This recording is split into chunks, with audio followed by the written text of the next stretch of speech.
જામનગર જિલ્લામાં સ્થાનિક સ્વરાજ્યની ચૂંટણી માટે ઈવીએમ ફાળવણી પ્રક્રિયા પૂર્ણ કરાઈ।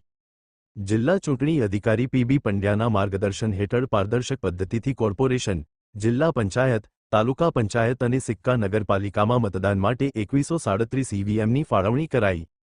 જામનગર તા દશાંશ 4 એપ્રિલ જામનગર જિલ્લામાં યોજાનારી સ્થાનિક સ્વરાજ્યની સામાન્ય ચૂંટણી 2026ને અનુલક્ષીને જિલ્લા સેવા સદનના સ્ટ્રોંગરૂમ ખાતેથી ઈવીએમ ફાળવણી પ્રક્રિયા પૂર્ણ કરવામાં આવી છે। જિલ્લા ચૂંટણી અધિકારી પી.બી. પંડ્યાના માર્ગદર્શન હેઠળ સ્ટ્રોંગરૂમમાંથી કડક સુરક્ષા વ્યવસ્થામાં ઈવીએમ મશીનો બહાર કાઢી રેન્ડમાઇઝેશન પ્રક્રિયા દ્વારા તમામ મતદાન મથકો માટે કુલ 2137 મશીનોની ફાળવણી કરવામાં આવી હતી। જામનગર મહાનગરપાલિકા વિસ્તાર માટે કુલ 474 ઈવીએમ, જામનગર જિલ્લા પંચાયત માટે કુલ 808 ઈવીએમ, જામનગર તાલુકા પંચાયત માટે 824 ઈવીએમ તથા સિક્કા નગરપાલિકા માટે 31 ઈવીએમ ફાળવવામાં આવ્યા છે। જામનગર મહાનગરપાલિકાના 16 વોર્ડમાં કુલ 4,42,829 મતદારો નોંધાયેલા છે, જેમના માટે 414 મતદાન મથકોની વ્યવસ્થા કરવામાં આવી છે।